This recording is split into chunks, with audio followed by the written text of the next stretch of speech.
Sahabat Museum Multatuli, jumpa lagi di podcast Museum Multatuli, podcastnya budaya, sejarah, seni, dan tradisi. Masih bersama saya, Nedi Suryadi, yang akan memandu podcast Museum Multatuli.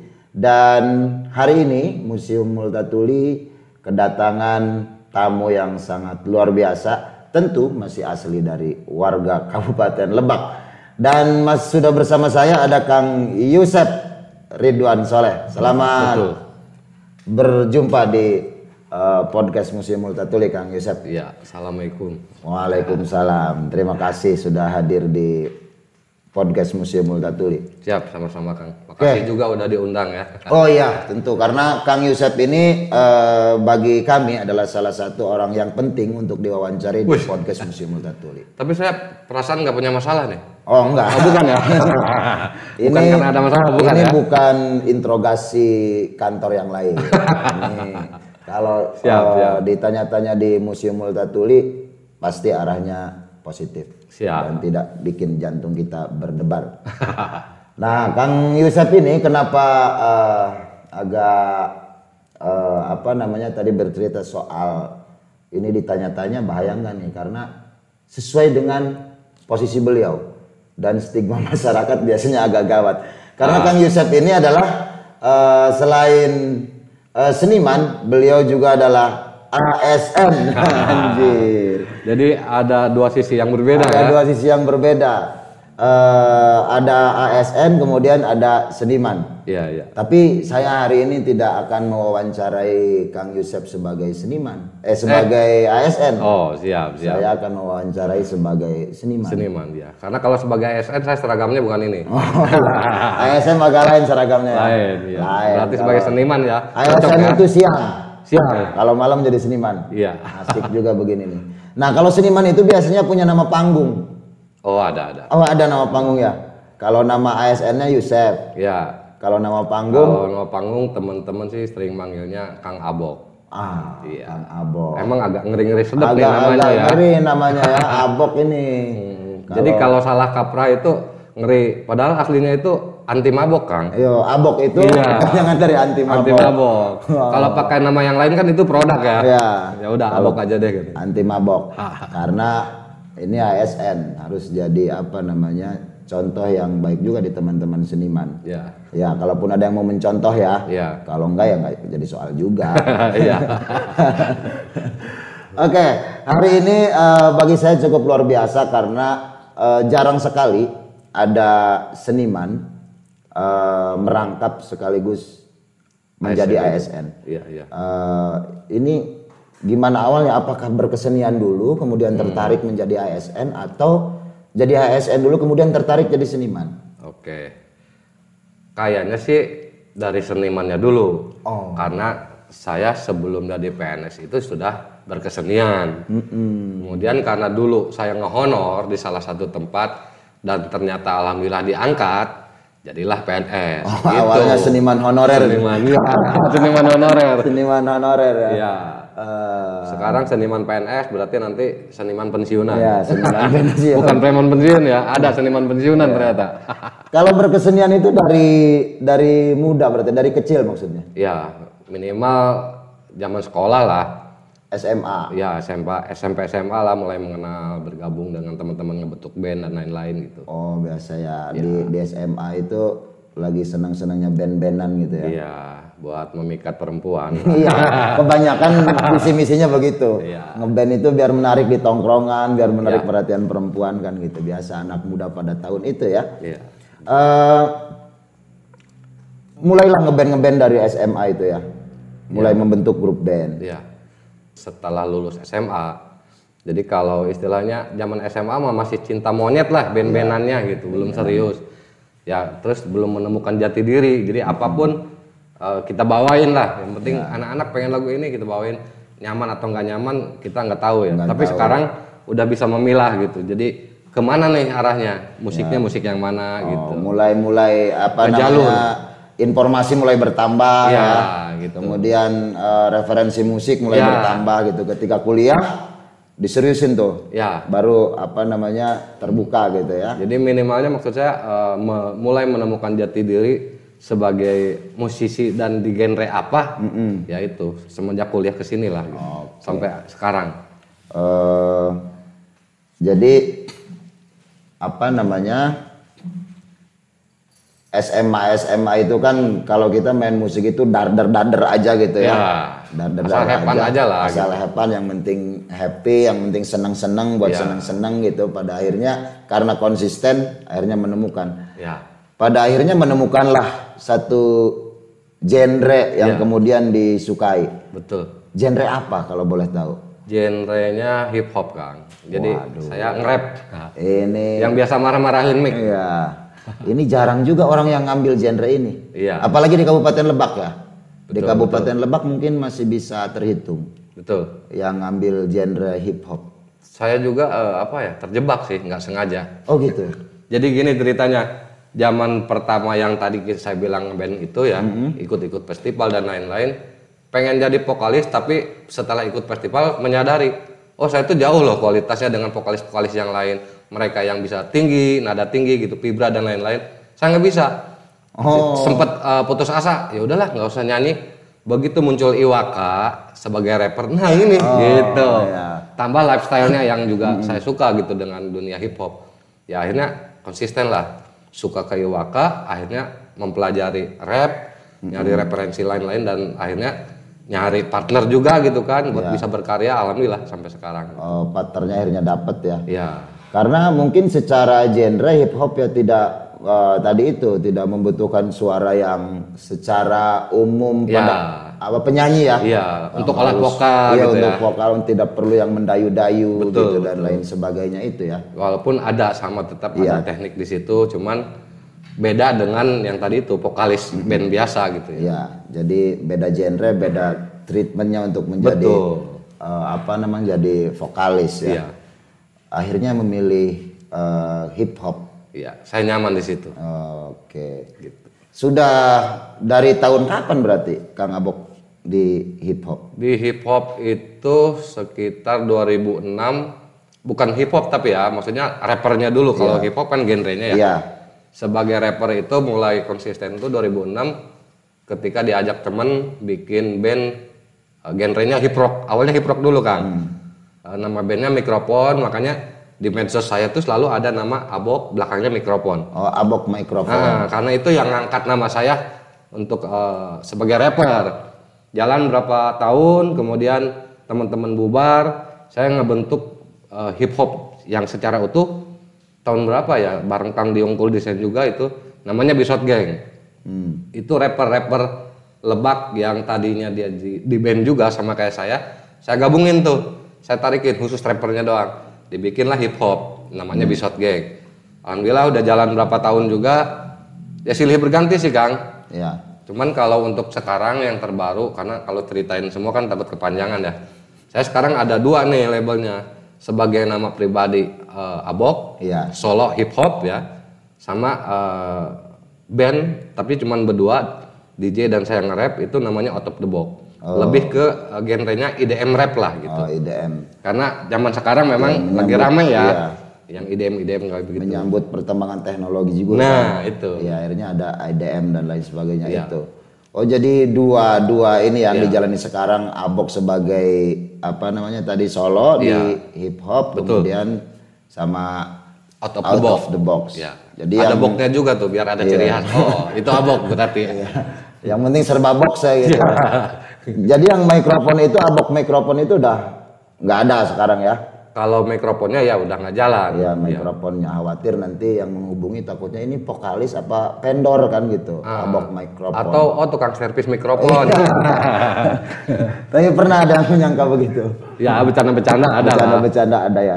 Tapi mungkin dulu karena pas tahunnya saya memang di band itu, ya alhamdulillah enggak sih gitu, nggak ada pikiran yang lain-lain. Karena ini vokalisnya Mikrofon. Walaupun sekarang udah redup nih. Ya. Gitu. Pengalaman manggung semenjak Kang Abok di dunia hip hop sudah kemana saja? Kalau kemana berarti tempat ya, lokasi. Ya lumayan sih kalau diceritain dihitung satu-satu mah. Sudah banyak ya? Banyak dan mungkin lupa, tapi ada beberapa mungkin yang berkesan paling ya. Itu. Kayak misalkan saya dengan Bisot Gang dulu ke Lampung. Nah itu yang di luar daerah lah ya gitu ya. Itu berkesan lah karena kita baru ngalamin manggung yang keluar pulau, terus antar jemput dan lain-lain gitu ya. Itu mungkin yang berkesan. Atau misalkan ke beberapa kota yang memang jobnya tour. Ya seperti itulah beberapa kota gitu. Kayak gitu sih Kang gitu. Artinya proses itu sudah dijalani ya. Alhamdulillah ya. Dan menyenangkan. Menyenangkan. Cuman tinggal soal bagi waktunya itu Kang. Nah, iya. Karena tadi saya ada dua yang berbeda itu. Ada dua kewajiban. Ya. Nah, ketika berbenturan waktu. Nah, itu kan agak repot. Biasanya memang kalau event-event musik itu kan rata-rata weekend ya. Ya. Weekend. Jadi secara waktu memang agak mudah kalau weekend. Ya. Cuma kalau di luar itu agak repot tuh, harus agak izin. repot ya. Pasti bukan izin. Kalau saya justru nge-cancel Kang. Oh, cancel. Kalau memang itu di jam kerja. Kalau di hari kerja tapi dia malam dan kira-kiranya deket kayak ke Serang gitu ya. Kejangkau setelah pulang kerja berangkat ya masih bisa diambil. Nah, ini gitu. Keren. Ini keren. Jadi tanggung jawab yang utama sebagai ASN ya saya tetap. Kemudian yang ini tuh apa ya, bukan sampingan sih. Emang awalnya hobi, bukan prioritas, bukan kerja kan. Kalau di musik itu bukan otok kerja gitu kalau menurut saya itu. Menyalurkan hobi, banyakin teman, banyakin relasi, endingnya cuan. Ya. Itu tambah-tambah. Iya, bonus lah. Bonus itu. ya. Nah, ngomong-ngomong tadi soal ASN, kita sedikit menyinggung soal bagaimana kemudian citra di teman-teman ASN ya. Karena merangkap seniman, apalagi seniman musik, kemudian biasanya secara umum nih, teman-teman kan melihat bahwa kesenian itu, apalagi musik gitu ya, biasanya ada citra negatif kan gitu, ada citra negatif ya.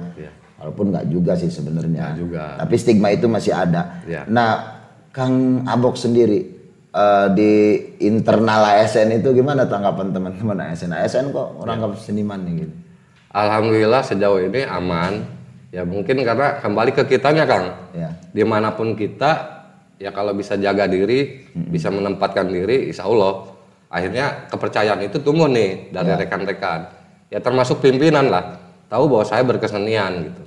Jadi nggak masalah, yang penting tadi itu tidak mengganggu jam kerja atau tidak meninggalkan kewajiban pekerjaan gitulah. Ya, selama tidak mengganggu pekerjaan oke-oke saja. Ya, malah justru nantinya kalau kita lagi ada acara di kantor, mau PMD gathering kayak atau misalkan 17-an ada event kecil-kecilan di kantor. Nah, karena tahu saya ada di bidang entertain, minimal Abok jadi MC gitu ya. Iya, atau misalkan pas hiburannya Abok nyanyi ya. Jadi berarti dianggap bahwa saya itu di luar itu sebagai musisi. Iya, jadi kalau sudah punya skill begitu biasanya memang loba dulur. Betul, cuman sayangnya kalau di situ nggak dibayar kan. Iya, itu maksud saya. Nantinya alasannya, oh kita enak gak usah nyewa artis gitu. Harus punya artis sendiri kan. Itu yang kadang problemnya di situ. Tapi nggak apa-apa, minimal berarti mereka tetap mensupport saya di luaran gitu. Artinya ada pengakuan ya. Iya. Lagian kan tidak tiap hari juga ya. Betul, betul. Masih ketutup sama Tukin. Ngomong Tukin berapa sekarang? Aduh, malu kan, jangan di searching malu.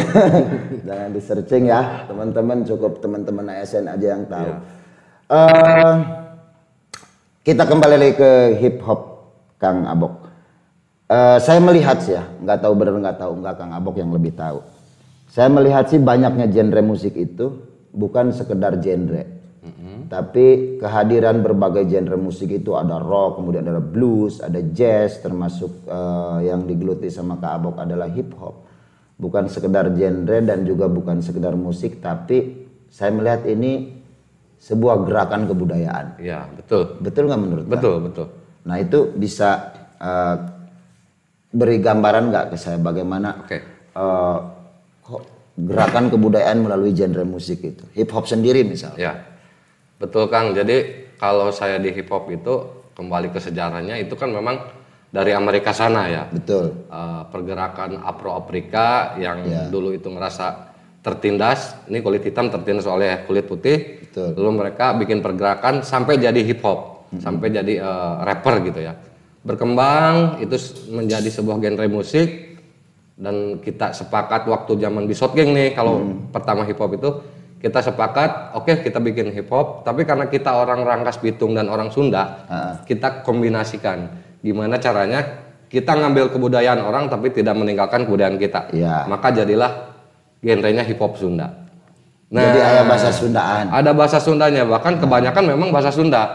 Atau kita tambahkan justru di instrumennya juga ada instrumen Sunda gitu. Di musiknya itu. Ya, menariknya begitu ya kalau kita akulturasikan. Iya. Kita ngambilnya dari Amerika, kalau tidak salah itu tahun 70-an. 70-an. Mulai populer. Dan tokohnya kalau tidak salah juga ini ada Cindy Campbell ya. Ya. Iya. Ya, ada Cindy Campbell yang mengawali di hip hop itu. Iya. Iya. Jadi pada saat tadi itu ya Afro-Afrika mengalami diskriminasi oleh kulit putih, kemudian mereka kalau istilah zaman sekarang tuh kayak demo dan lain-lain ya. Tapi cara penyampaiannya karena kebiasaan mereka gaya ngomong cepat. Betul. Itu ternyata menjadi sesuatu yang unik, kemudian digabungkan dengan jadi hip hop itu nantinya ada 5 elemen sejarahnya dari sini Kang. Ya. Ketika ngomong cepet itu akhirnya dikasih instrumen oleh disc jockey, DJ gitu ya. Jadi dong musik ya. Bahkan akhirnya bisa jadi lagu. Kemudian di situ ada lagi elemen yang ketiga kan tadi rapper, DJ, ada breakdance. Jadi yang mengiring mereka tariannya itu seperti apa yang cocok ternyata breakdance. Kemudian ada lagi graffiti. Nah, itu lifestyle-nya ya. Nah, kemudian berkembang seperti yang tadi itu, ketika ini menjadi sebuah genre musik dan ketemu namanya hip hop. Nah, orang tadi siapa, Haji Salim ya? Iya. Begitu. Masud. Bukan. Begitu Kang. Oke. Jadi nggak benar-benar dari awal ini mereka bikin genre musik, bukan sebetulnya. Iya. Tapi dari sebuah pergerakan akhirnya ada keunikan dan ditambahin bumbu-bumbu yang tadi gitu ya. Jadilah sepakat bahwa ini adalah genre musik. Oke. Gitu. Jadi selain genre tadi, inilah yang kita maksud tadi sebagai gerakan kebudayaan ya. Ah, betul. Dengan berbagai macam cara, karena kalau dilihat latar belakangnya semua cabang kesenian itu, semua genre itu ya gerakan kebudayaan kalau kita dalami gitu ya. Iya. Bukan sekedar cuma tontonan atau hiburan. Betul. Cuma kadang-kadang kita sekarang kehilangan nilai itunya gitu. Iya. Kehilangan nilai historisnya, sehingga dianggapnya ya hiburan saja gitu. Makanya kalau secara historis sebetulnya lagu-lagu hip hop zaman dulu itu lebih kepada apa ya? Yang disampaikannya itu adalah pesan moral gitu, atau sebuah pergerakan, perjuangan, bahkan pemberontakan. Karena dulunya awalnya karena memang mereka protes. Ya. Terus berkembang ke sini supaya bisa diterima di mana-mana kali ya. Akhirnya nggak condong di situ. Ada yang digabungkan dengan kebudayaan masing-masing negara gitu, di musiknya gitu. Atau ternyata lebih supaya bisa memasyarakat, akhirnya ternyata liriknya jadi ada tentang cinta gitu dan lain-lain sebagainya. Itu perkembangan gitu. Oke. Dengan perjalanan Kang Abok di dunia musik, kemudian berbagai wawasan, informasi. Kemudian pada akhirnya saya ingin bertanya begini. Standar sebetulnya, tapi ini agak lain. Agak lain. Iya, agak lain karena yang bicaranya juga lain gitu. Kang Abok melihat ekosistem musik di Banten, khususnya di Kabupaten Lebak, seperti apa, dan ke depan gimana sih Kang musik di kita gitu? Ya betul. Kalau ngelihat keadaan sekarang sih karena kemarin ke belakang itu ada COVID itu ya, sempat mati semua pergerakan, kegiatan, dan ketika itu sudah selesai, ini baru mau tumbuh lagi Kang. Artinya memang event sekarang udah mulai ada lagi dan lain-lain. Tapi untuk Banten, apalagi di Lebak, kayaknya memang butuh sih Kang, butuh wadah atau butuh tempat, butuh sarana untuk teman-teman bisa kumpul, bisa sharing. Bahkan bisa bikin event sendiri gitu Kang. Jadi untuk menggabungkan hal-hal itu mungkin teman-teman ini masih bertanya-tanya harus kemana, harus bagaimana. Itu aja sih, mungkin misalkan ada yang lebih mengarahkan atau memfasilitasi. Betul. Jadi teman-teman itu biar nggak liar gitulah, nggak sembarangan asal nyanyi dapat duit gitu. Iya. Oke, jadi ke depan mungkin butuh yang namanya kita berkolaborasi ya. Nah, betul. Berkolaborasi antar sama komunitas dan beberapa kelompok-kelompok lain. Betul. Tapi sepertinya itu sudah mulai di Kabupaten Lebak. Iya, kan? iya. Jadi harapan kita sebenarnya bagus ini untuk saya melihat di Kabupaten Lebak pertumbuhan semangat komunitas itu cukup berkembang bagus. Apalagi sekarang dengan dunia digital ini, Kang. Ya. Saya rasa itu harusnya bisa jadi lebih mudah kita untuk ngeksplor diri, karya kita dan lain-lain gitu. Itu udah dimudahkan sebetulnya. Jadi jangan jadikan alasan bahwa acara dirangkas misalkan, wadah ngulik lah. Gitu. Akhirnya vakum gitu ya. Saya rasa jangan begitu. Justru dengan dunia digital yang sekarang medsos lah ya, itu justru kita bisa ngeksplor diri kita itu sampai keluar, bisa diketahui sama orang luar gitu. Betul. Yang penting konsisten deh teman-teman, itu aja kali kalau sarannya seperti yang sedang saya laksanakan sih gitu ya, bukan ngajarin. Saya lagi ada di proses ini. Ya berkarya, karena musisi itu bisa dibilang benar-benar musisi itu kalau memang benar mau berkarya, punya karya. Nah, teman-teman itu aja berkarya, kemudian karya ini mau dikemanain. Dengan adanya dunia digital, media platform, atau misalkan bikin video klip, ya itu aja dulu. Jadi selebihnya kan nanti soal kalau sekarang kan istilahnya viral atau enggaknya ya. Ya dari situ ya tinggal teknik kita aja gimana cara mempromosikannya yang baik dan benar gitu aja. Oke, terima kasih Kang Abok. Jadi itu kuncinya tadi konsisten, berkarya dan berkolaborasi. Betul. Kang Abok, terima kasih karena waktu kita terbatas. Kita akhiri dulu sementara perbincangan ini. Nanti kita kapan-kapan harus berbincang lagi. Amin, siap. Sahabat podcast Multatuli, demikian dialog saya dengan Kang Abok, seniman sekaligus ASN. Harapannya semoga dialog ini menjadi inspirasi buat teman-teman. Amin. Terakhir saya ucapkan terima kasih kepada Kemendikbudristek, Dinas Kebudayaan dan Pariwisata Kabupaten Lebak, beserta DAK Museum Multatuli tahun 2024. Kang Abok sekali lagi terima kasih. Sampai jumpa di lain waktu. Saya Nedi Suryadi dan Kang Abok pamit undur diri dari hadapan Anda. Terima kasih. Assalamualaikum. Waalaikumsalam.